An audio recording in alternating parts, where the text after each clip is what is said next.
Hello, my name is Joanna. You can order my books on amazon.com/author/Joanna. You can listen to my songs on broadjam.com/Joanna Ministries. My YouTube channel is youtube.com/Joanna Ministry. And you can follow me on Facebook and Twitter. The title of this video is Addiction Recovery Tidbits, Part 3, Bipolar. I was watching a commercial yesterday about bipolar medication. And it was so dramatic. It was talking about depression. But bipolar is supposedly both extremes. Very high and excited, and then very depressed, not really having a will to live kind of depression. They used to call it manic depressive. Now, I'm not a psychologist. I'm not a doctor. It's just from what I've read that I'm sharing my thoughts with you. Now, most people say that all alcoholics are depressed. Now, when you go into AA, sometimes they say you can't come in if you're a drug addict because it's different than being an alcoholic. Well, I don't think anybody is a pure alcoholic anymore. They're either smoking pot and drinking, or they're on pain pills, or they're taking Xanax, or God only knows what else. Adderall is so addictive as far as I've been told. So, I just want to talk a little bit about depression.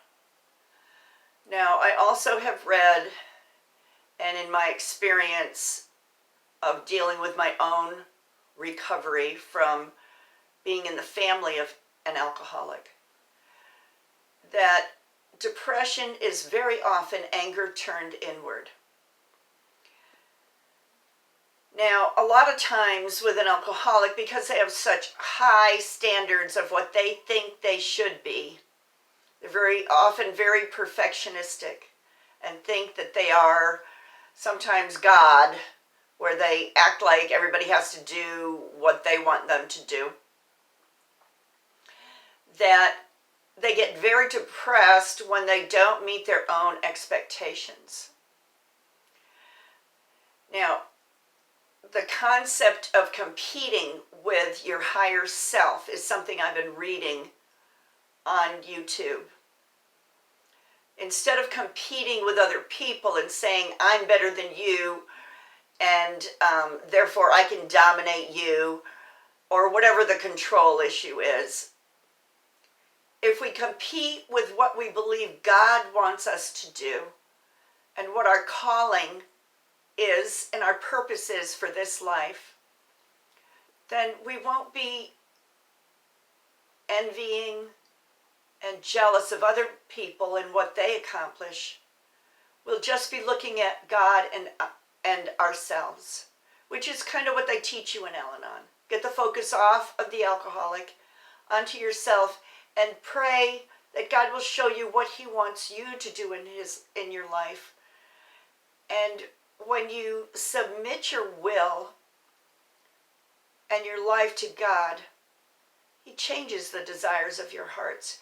He gives you the desires of your heart, but He also changes you from the inside out so you want what He wants, because He knows that that is what is going to make you happy in life and feel good about yourself, and working with others and serving others in this life.